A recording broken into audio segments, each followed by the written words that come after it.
তাই না মেনে নিয়ে গেছে কেন মাছে তো যে শক্তি আছে গো ফিট খায় না দেখতে কিছু পাকা জিনিস দেখলে জানি কেমন কেমন লাগে এই দেখেন এটা কি।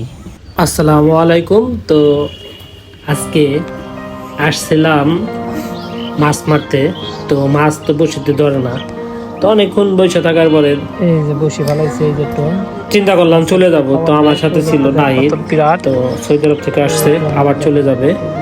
তো মাছ খায় না যে খাই না বসিতে, অনেকক্ষণ ধৈর্য ধরে বসেছিলাম। তো এক সময় ধৈর্যের বাঁধ ভেঙে গেল। তো ধৈর্য আসলে অনেক সময় ভালো হয়, এটা সত্যি কথা। তো ধৈর্য হারিয়ে আমরা চলে যাচ্ছি। তো এমন সময় প্রজেক্টটা কত বড় হয়েছে, একটা মাছ রুই মাছ এসে বসিটা একদম ছিপ সহ নিয়ে গেছে। তো নিয়ে যাওয়ার ফলে মাঝখানে চলে গেছে, মানে আমরা নাই, আমরা চলে গেছিলাম। তো আমাদের এক ফ্রেন্ড আবার ফোন দিয়ে আমাদের নিয়ে আসতে পুকুর পাড়ে যে বসিতে মাছ ধরছে, মাছটা নিয়ে যা। তো আমাদের বিশ্বাস হচ্ছিল না যে বসিতে মাছ ধরবো। আমরা এতক্ষণ বইরা দাঁড়াই আছিলাম, ই করলাম।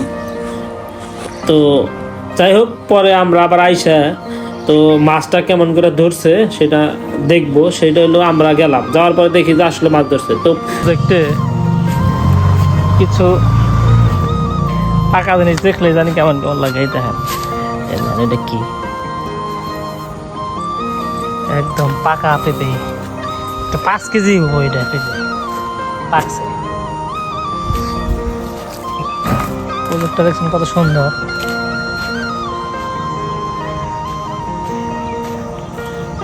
একটা পেঁপে আছে, ম্যাঙ্গো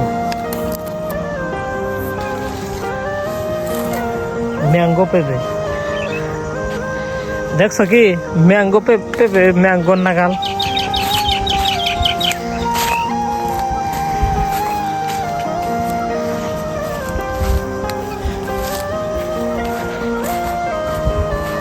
লাউ গাছ, রাবার গাছ, একটা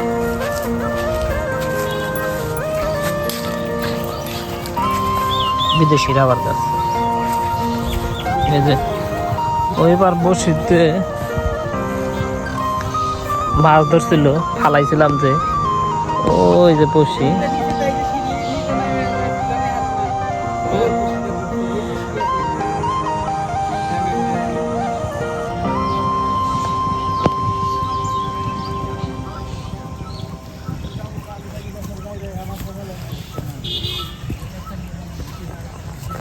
বসি তাই না মেনে নিয়ে গেছে কেন মাছে তো যে শক্তি আছে গো ফিট খায় না মাছ না মনে হয়।